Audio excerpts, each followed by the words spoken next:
ఈతాకిచ్చి తాటాకు గుంజుకున్నట్టే ఉన్నదట ఆడోళ్ళకి ఇచ్చిన ఫ్రీ బస్ పథకము. ఒక చేతిచ్చి ఇంకో చేత గుంజుకున్నట్టు చేస్తున్నదట కాంగ్రెస్ సర్కారు. అందుకే బీఆర్ఎస్ పార్టీ ఎమ్మెల్యేలు, కార్యకర్తలు, లీడర్లు ఆర్టీసీ బస్సులలో ప్రయాణం చేసిండ్రు. రేవంత్ రెడ్డి పరిపాలన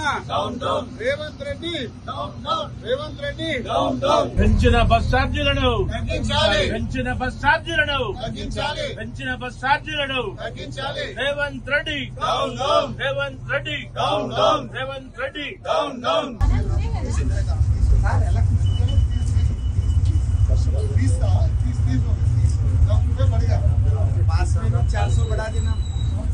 నోట్ల చక్కెర పోసి ఈపు కారం పూసినట్టు చేస్తున్నది తెలంగాణ సర్కార్ అని ఎమ్మెల్యేలు సుధీర్ రెడ్డి కాలేరు, వెంకటేష్ ముఠా గోపాల్లు ఆర్టీసీ బస్సులలో ప్రయాణం చేసిండ్రు. టికెట్లు తీసుకున్న మొగోళ్ళ సీట్ల కాడికి పోయి ఇప్పుడు ఎట్లున్నది ఛార్జీలు పెంచితే అని అడిగి తెలుసుకున్నారు. ఇంతకుముందు 2-3 నెలలకోసారి ఛార్జీలు పెంచుకుంటూ పోయిన రేవంత్ రెడ్డి సర్కారు ఈసారి గ్రీన్ ఫీస్ పేరుతోని ప్రతి టికెట్ మీద 5 నుంచి 10 రూపాయలు పెంచింది.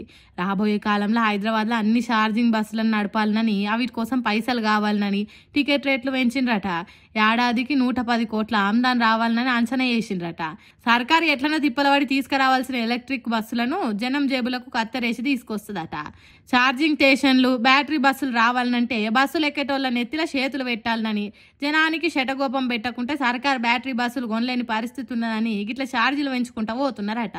ఇట్లనే టికెట్ రేట్లు పెంచుకుంటా జనం మీద ఛార్జీలు దంచుకుంటా పోతే రాబోయే కాలంలో మొగోళ్ళు ఎవ్వరు బస్సులు ఎక్కరు కావచ్చు కదా. ఏమంటారు?